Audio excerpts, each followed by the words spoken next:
Hi, this is Bob Fitrakis in the studio with my cohort, Dan Dougan. This is The Other Side of the News, and we're going to be talking about a decade of resistance. Death and hatred to mankind, poisoning their brainwashed minds. Oh, Lord, yeah. Hey, Bob. Yeah, we're going to be talking about 10 years of rebellion and resistance from the Columbus Free Press, as you showed the letter, the masthead, and it's available all around town. We suggest you pick it up.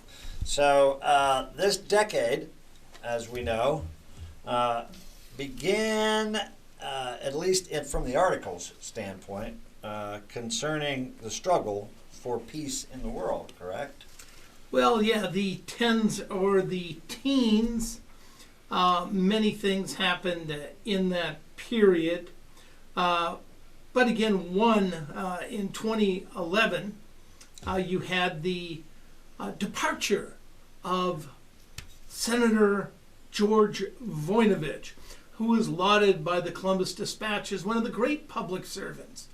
He spent most of his time enriching his family and allowing corporations to get large subsidies and welfare checks.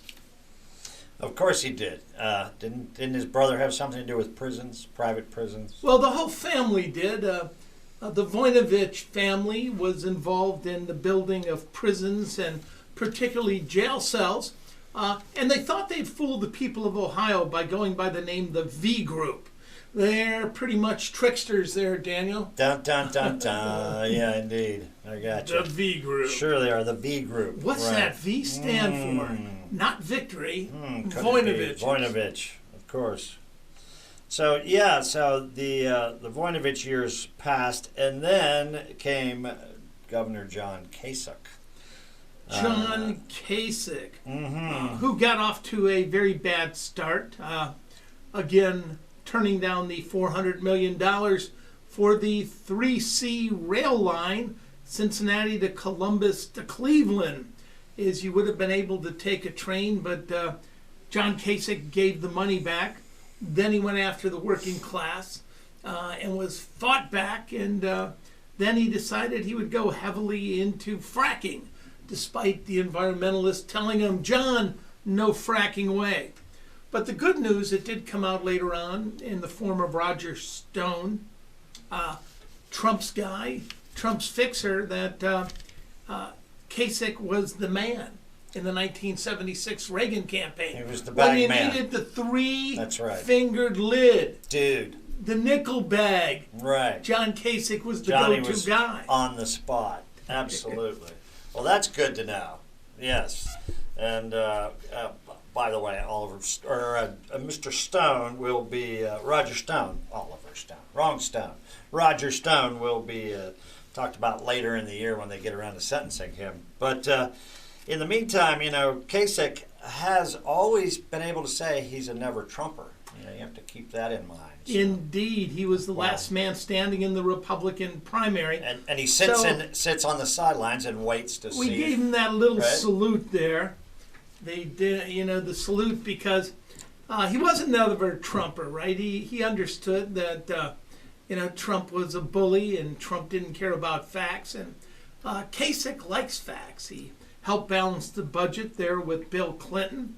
So he didn't go to the Republican convention, even though it was in his state, Cleveland, Ohio. He was that much of a And he's also called for the impeachment of Trump. Yes, and if by chance, which of course we doubt that will come to pass, it would be, I think we might be happy about it if Trump was removed from office.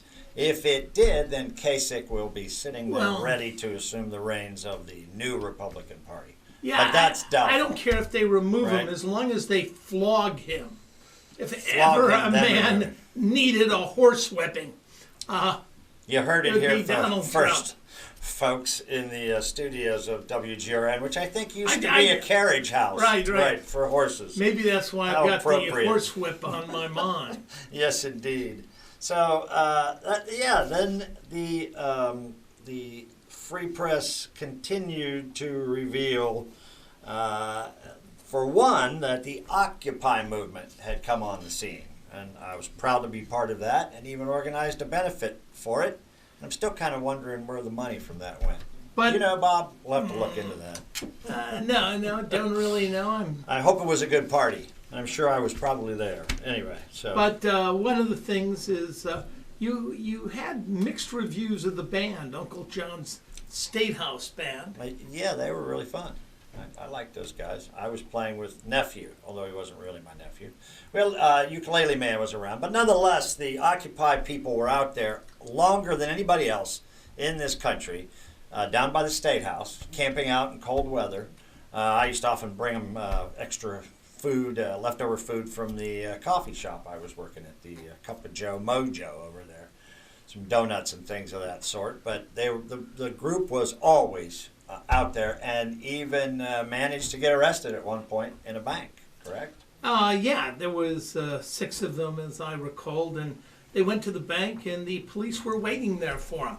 It's almost like the police had snitches in the movement. The bank didn't. I talked to the bank manager. The bank manager said, we didn't call the cops on them. We would have explained our neighborhood banking policy, but there the police were ready. They were ready to arrest dance. That's right. the people who are going to inquire, perhaps aggressively, about Right. neighborhood banking policies. Exactly, John. That's Bob's friends, the Jump Boys, right? The Jump Out Boys. The Jump Out Boys. This time yes, they were that's jumping out of the lobby display. Get a From free credit From card. behind the Ah! potted Oh my God! plant. There's a white Jump Out Boy. The Christmas Club sign over there. Look out! Here they come. So yes, much rebellion and resistance was carried on through the Occupy movement, both here and around the country. But again, Columbus was here the longest, and the Free Press was Johnny on the spot as far as that goes to report that.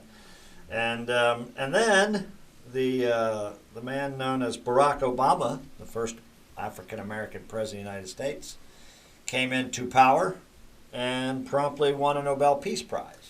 And again, he won the Nobel Peace Prize for the speech he gave when he was a state senator denouncing the Iraq War. So there were great expectations that Barack Hussein Obama would usher in a new era of peace, love, understanding, and obeying international law. But of course, he ran afoul in the last decade. That is, he ended up with regime change in Libya. Your buddy down there, Gaddafi, right? Yeah, he overthrew the government of Gaddafi, brought in the jihadist terrorists, one of the bizarrest things in modern history. The U.S. comes to the rescue of the jihadist terrorists against an authoritarian Ba'ath Party dictator who was keeping them in check. But we now know from WikiLeaks, which added greatly to the decade in terms of our knowledge. Sure, absolutely. We know from WikiLeaks that a lot of that came from Sarkozy, the French head of state, who wanted to reassert his control in Libya over the oil and keep the dictator Gaddafi from creating a Pan-African currency known as the gold dinar. Wow. Okay. All of that happened. And again, I would argue that what the U.S. did there, and particularly what Barack Obama did, is a war crime. You can't do regime change legally under international law. If you don't like a country, you can't invade it, kill the leader. And then the worst part about it was, of course, the giggling, hysterical Hillary Clinton, who said, "We came, we saw, he died." And right now, what you're seeing or listening to is on WGRN 94.1, the Green Renaissance, and this is the other side of the news. So the regime change was not only in Libya, but changes that came out through Obama. Eventually, right, there was regime change in Venezuela and Bolivia. That of course, happened under Trump, but it began under Obama, right? Well, yeah, we were squeezing Venezuela under Obama, but we'll give that one to Trump. But it was still part of that decade. It was a shared, shared suppression. Right. Okay. But we can give the Honduras coup, the illegal coup when the U.S. overthrew the government of Honduras in 2009. Well, it's a year early. But anyway, that was an Obama project. Yes. Right, sure. Okay. So the struggle for world peace continued, and the Free Press, of course, reported on it. And also, we found ourselves mired in racism still after all these years in the murder of many people, young black people on the streets, starting with Trayvon Martin. Well, just yesterday, George Zimmerman is going to sue Trayvon Martin's family for $100 million. I saw that. The white supremacist hero, who the weirdest thing out of all of it is all these people, these white gun nuts are always, he stood his ground. No, he didn't. He stalked and killed. His ground was his butt in the car. That's the ground he should have stood, right? He didn't do that. He got out of the car, stalked Trayvon, and killed him. Nothing to do with stand your ground. He was in a car. He got out. He shot him. Yeah, indeed. And granted, he was stunned that a black man would have the code to a gated community, which made no sense to George Zimmerman. And again, it was all legit. His uncle lived there.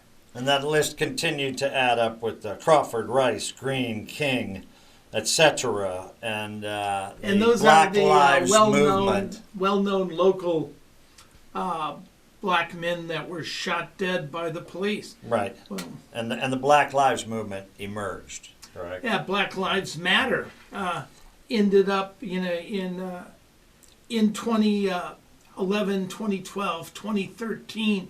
You had this huge explosion.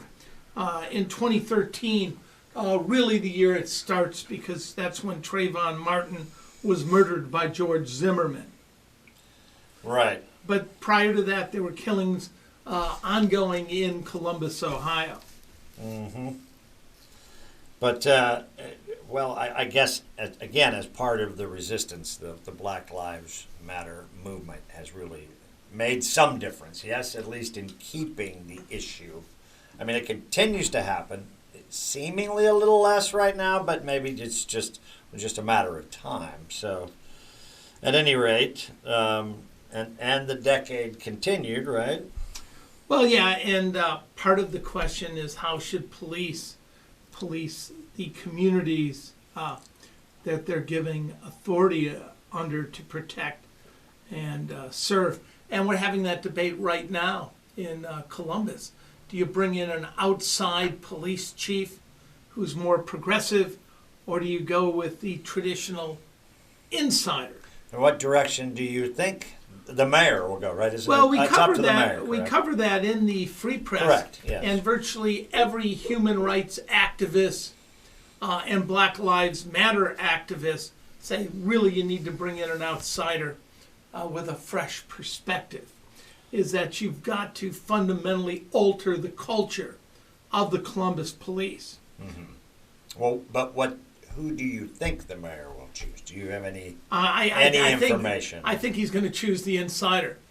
I think that makes the FOP, Fraternal Order of Police, happy, the police union.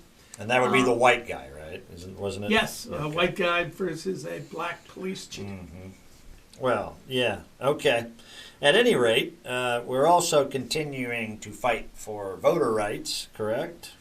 Half century after the Voter Rights Act, we're still trying to count the votes. So, and I know you've been often involved in those campaigns. So right, and mass purges continued in the last decade. Right. They really began in 2004 in Ohio.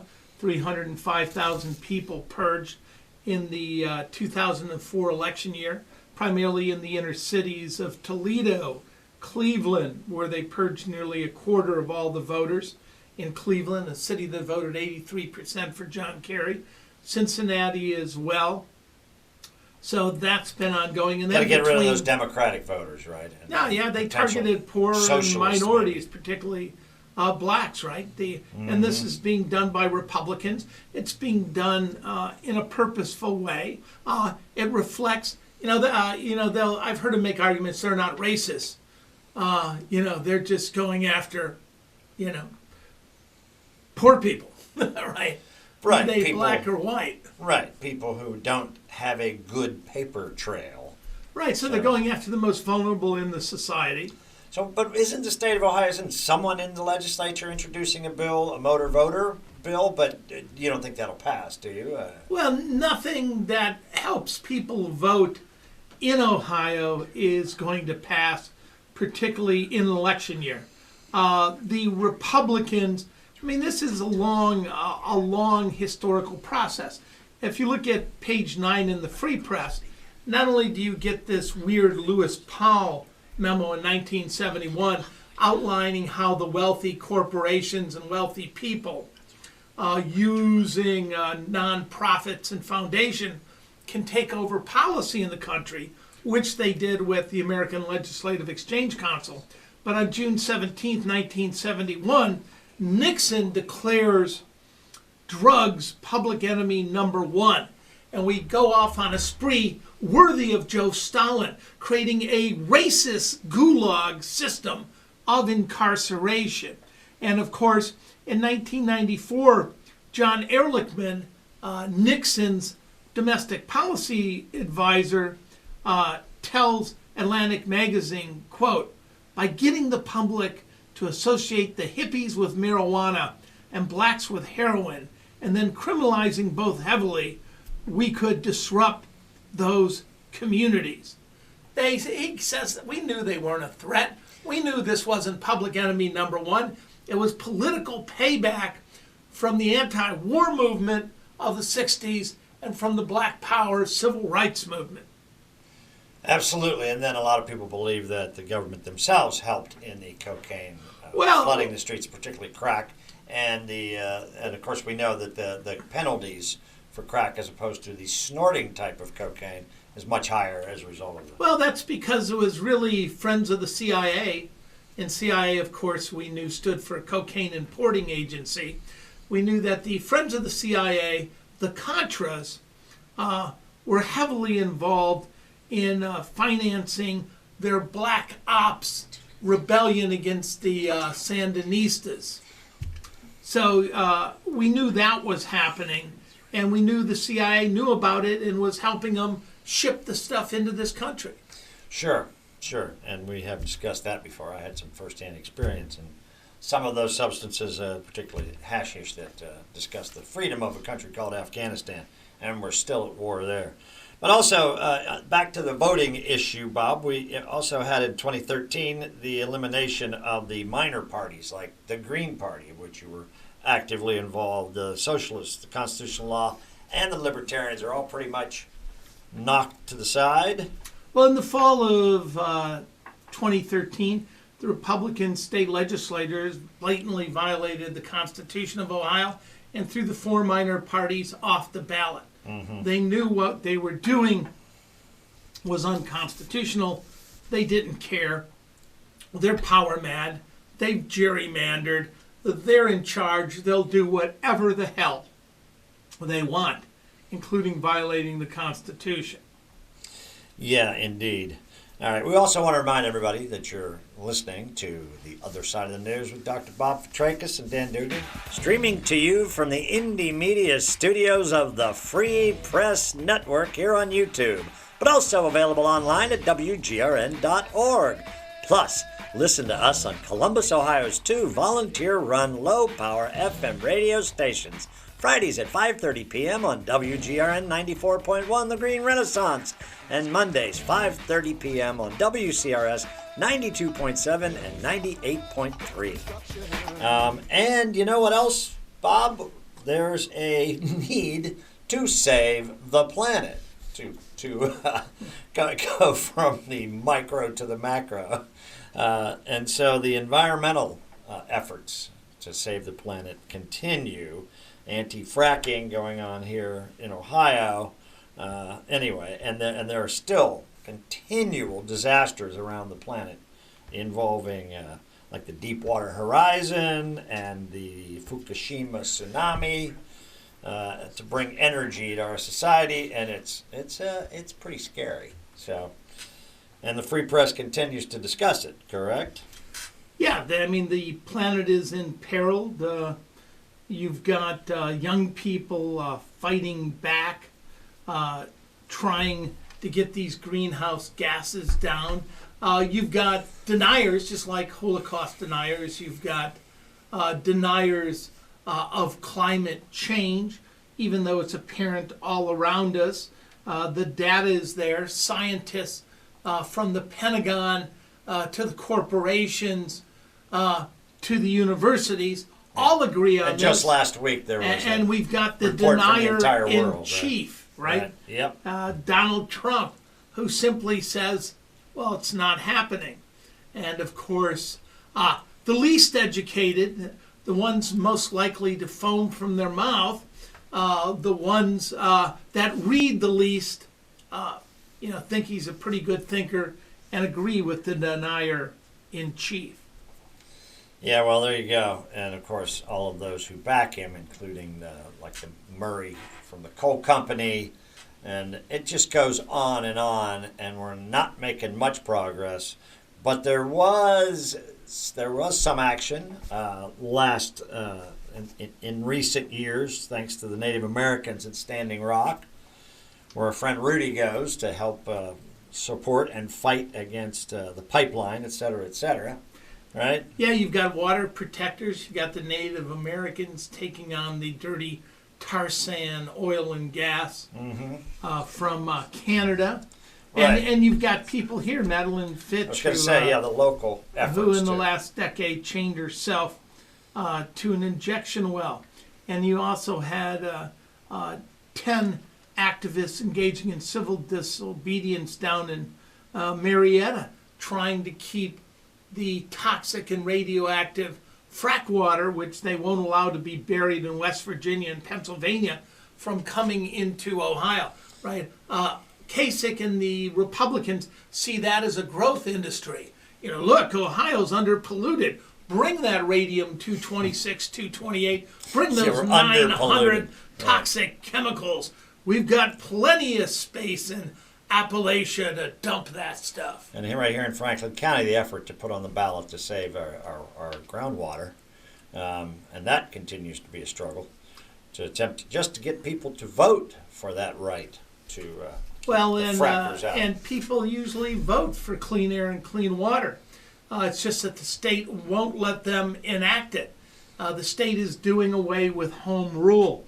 But another disturbing factor that came out in the period of 2012-2013 was that in 2014, the FBI in Philadelphia, with the Joint Terrorism Task Force and the Pennsylvania State Police, began to label anti-fracking activists as terrorists. Oh, yeah. And even put out a little pamphlet identifying the environmental terrorists. The terrorists themselves. I'm sorry, I can't even say that with a straight face because it's so ridiculous. So yes, so by working to try to save the earth, you're a terrorist. Right? And then, who they're not looking at, with their resources, they're not looking at the longest-standing longest-standing terrorist group, right? The Ku Klux Klan. So the Ku Klux Klan get to be on the coal industry. Yeah, pick one. Yeah, those people, are allowed to poison their neighbors, right? And get away with it. Mm-hmm. Yeah, that struggle obviously is going to continue. And there are some bright spots here and there. So we have many legalizations of gay marriage. We find marijuana popping up here and there in a legal sense. Right here in Ohio for a year ago, the best medicine. Part of the decade, right? The federal government legalized hemp. Realized it realized it was a tremendous wonder product. And again, I'm a man who loves hemp soap. A little peppermint hemp soap there, Mr. I've caught you occasionally. Hemp soap. Not when I goes use a long way. with the other soaps, but I've caught you occasionally sniffing me when I've used the peppermint. Oh, that's hemp what it soap. was. Yes. Oh, you smell so wonderful. What's that you have on? Peppermint Oh, hemp soap, lad. He's got a hemp on. I tell you. I've got a little cake of hemp beard. I put that right on. But we can Lather it up. We can also look to the rebirth and acceptance of democratic socialism. Now, here you all tend to thank Bernie, but I think there's quite a few more people than just Bernie, but good old Now, Bernie is there. Who would you be thanking? Who would I be thanking? Yourself, Oh, for okay. one, and many other people who are activists in this country, in this nation, who are trying to bring some common sense and realizing that socialism is or shared principles to help the public get a little further down the road, like your libraries and your firemen and your police, even the army. But, And start saying that, they'll call you a right, commie. labor creates all wealth. It ought to be shared. It's usually created socially through social interaction. There you go. Why give 28 people the same amount of money as half the people on the planet? Makes no sense. It makes them hoarders. It buries them alive. It makes them sick. Mm-hmm. And they're, we ought to see these people for the hoarders that they are. It's like, hi, Hoarders, yes. I've got High-end $50 hoarders. billion. I'll never be able to spend it, but I'm hoarding it for more while people starve. Mm-hmm.